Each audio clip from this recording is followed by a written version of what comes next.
So we are the newly appointed Director of Football at Chester Football Club, a team with high aspirations for instant promotion from the National League North, as they failed miserably, finishing 9th last season when they should have been 3rd. And we have pretty much a clean slate in terms of staff to bring about whatever changes we want, along with a small team, so we should be able to focus on recruitment without too much complaints or hassle, meaning we can try to push for promotion in our first season. But first we need to identify a new head coach to do the tactics and training of the squad, and I've found Brian Webster here as the best man for the job. He likes gegenpressing, 4-3-3, DM. Yes, his style is a bit cautious, but his playing style is standard, so with the right lads on his team, hopefully he can lead us to glory. But if we take a look at the lads playing that formation, there are some definite gaps we would be desperate to fill, so I've got my work cut out, it seems. Luckily for me though, we have an absolute boatload of money left in the bank to bring about change, as just look at that bank balance. 1 million quid at National North level is madness. We've got 106k transfer budget and we only just are spending half of the wages. We can easily go shopping with that. And our facilities ain't that bad either, along with our stadium. That means we should be able to train the lads we bring in and all. And the Webster Owen era begins with him officially joining us as our assistant manager, on paper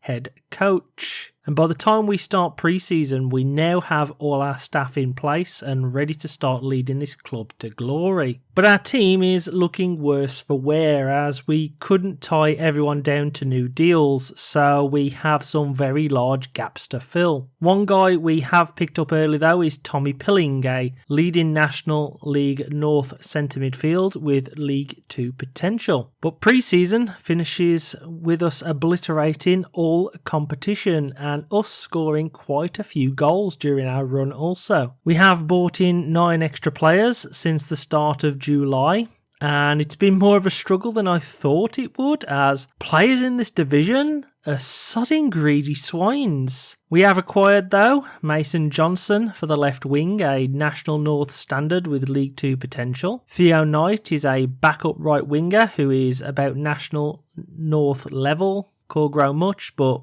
he's a cheap body in all honesty. Then there's Finley Munro, who is a national level left back with League 1 potential. Niall Rushton is my go-to right winger, who is National North standard with League 2 potential. Pharrell Johnson is a national level centre back with League 1 potential. Eric Yoro is another centre back, but he realistically is only National North standard. Kuba Debo is my backup right back, can play this level, but that's realistically about it. Josh Edwards is basically exactly the same, except he's my backup left back. With Mylan Benjamin being my left wing baddie backup, he's not ready for this level, but he's cheap. And the reason I've got cheap bodies is because our wage budget just couldn't be upped any more than this. I gave up all my transfer budget basically and wasn't even able to fill the roster. So I'm also having to use youth players Eric Morgan in defensive midfield, Paul O'Reilly at centre back, and Mike Kennedy in centre midfield.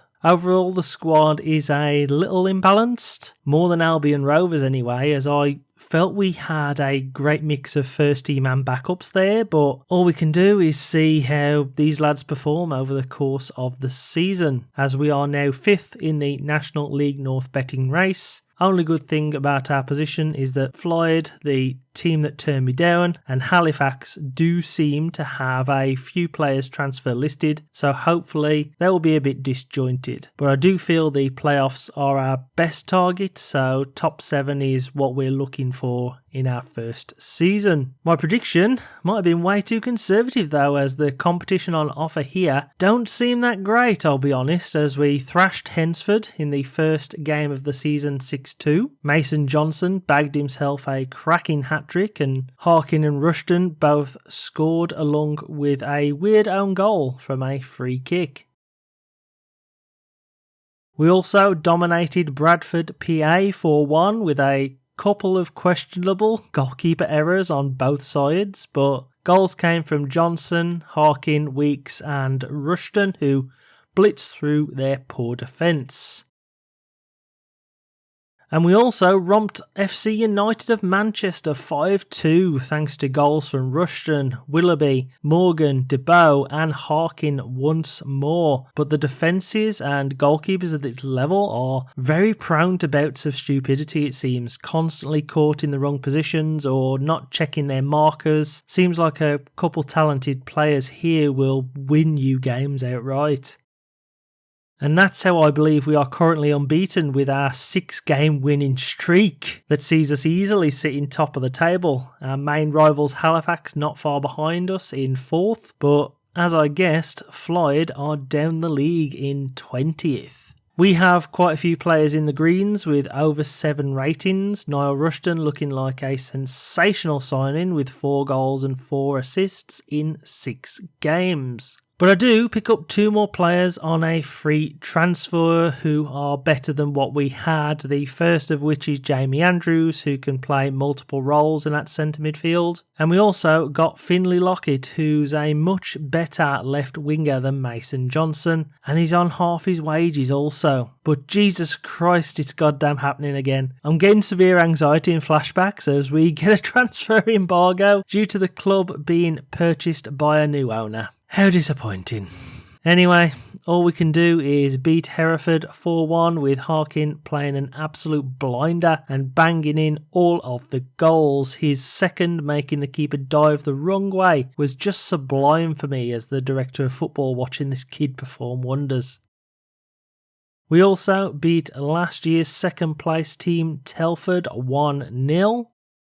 We beat fellow promotion contenders who robbed a defensive midfielder I wanted on loan, Floyd 3-1. Swinebags. Glad we beat them. We also beat Halifax 1-0, who are also up there. Curzon Ashton were top of the table by 1 point when we beat them 2-0 thanks to a brace from Harkin once again. But late in December we ended up losing Byron Webster to Tamworth, so now I'm not just disappointed he's gone as he was amazing, but I'm left scrambling for a replacement who isn't as good. Hope he gets the sack at useless Tamworth, the traitorous scum. But we have sorted out our defensive midfield issues now with this kid, Paul McDowell from Fleetwood, and just look at those attributes. Better than what we have, that's for sure. Although I'm going in for Matty Gay, as he's realistically the only guy who can play the formation we've built towards, and he's not great, but we have to give him the job till the end of the season and see how we do. As so far we've been doing gangbusters really. There's a lot of green on this board. Only one of our losses has been in the league to Brackley, and we've only drew twice also to Lowesoft and Hyde. So we are, of course, top of the league, but being without a head coach might see our results change in the second half of the season. One thing I am hoping for, though, is Webster to get ruined by Tamworth and maybe come crawling back to us, as they are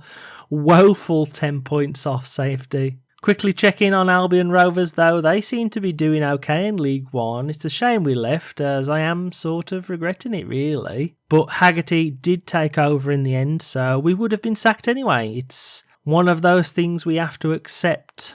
I am missing Scotland though, and I do feel like I have unfinished business there. In terms of my contract though, it is up at Chester at the end of the season, and I've been told by the new owner I might not be offered one. So I might be job hunting in June once again. But Matty Gay does decide to join us on a temp contract to see out the season. So let's see what his tenure brings results-wise. And he's already got off to a great start as we thrashed Tamworth 3-0, sinking them even more into oblivion thanks to goals from Andrews and a brace from Yarrow. Not easy when you ain't got a director of football building your team, is it, Webster? But as we continue on, we end up beating Hensford Town in an absolute neutral-filled thriller. 7-4. Harkin got himself a hat-trick with Lockett, DeBow, Rushton and Willoughby, the other goal scorers, away from home. A month later, we also broke our goals per game record with a 7-0 desolation of a 10-man Matlock Town. Lockett banging himself a hat-trick, Harking got himself a brace, and Piling scored also along with an own goal going in. So as we get to March, you can just see the sea of green that Matty Gay has achieved for us, and I will be honest, looking at how the players have developed, it's not hard to see why, as a monkey playing a 4-3-3 formation could win games with this team. And that's because if we quick pick the starting 11, you suddenly see 4 4-star players: Johnson, Monroe, McDowell and Lockett. And if you click on them, they are apparently League 2 quality players now, with Bowman, Piling, Andrews and Rushton being leading National League quality, and Jackson, Yarrow and Harkin are all National League quality players.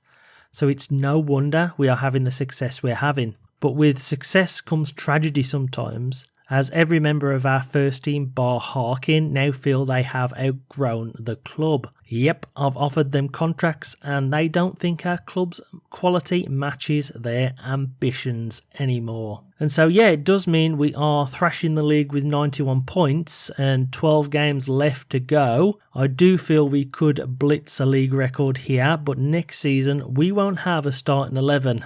They are probably all leaving. And so I've made the decision already. I've turned down a new contract myself and I'm leaving at the end of the season. I've enjoyed my little time here, but I think after 2 promotions, it's time to join a professional team somewhere else.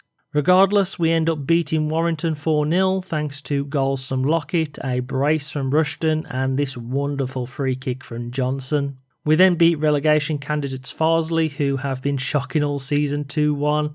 The goals coming from Pilling and Willoughby, winning us the National League North with 4 games left to go. Yep, I thought we were throwing it away towards the end when we not only lost to Halifax, but Curzon Ashton also. But Matt Gay sees us bring the trophy home and suddenly I'm left searching the jobs market with back-to-back promotions on my CV. But look who's just got sacked because he shouldn't have jumped ship early. Oh dear, Brian Webster. Oh dear. We, though, break 3 records just before the end of the season. We got the most wins, most goals, and also most points ever in the National League North. Not bad, is it, when you've basically got the best team in the division with National League players and some League 2 ones there also, is it? But we finished the season on 116 points, beating managerless Tamworth on the last day. And I am blooming shocked to see only 2 of our team on the top player stats page. Rob Harker and Owen Farmer scored blooming 43 goals. Jesus Christ. I tried to sign Farmer pre-season also, but he chose Curzon instead. No doubt he's too good for this division also. But this is the state of the jobs market at the moment. There's nothing realistically I can or want to apply for, as I'm only 2-star reputation. So I'm leaving this video here, as I will be leaving Chester when my contract expires. I don't want another resignation on my CV, so until next time, when I might either be in a new job or I might be unemployed. Thanks for watching.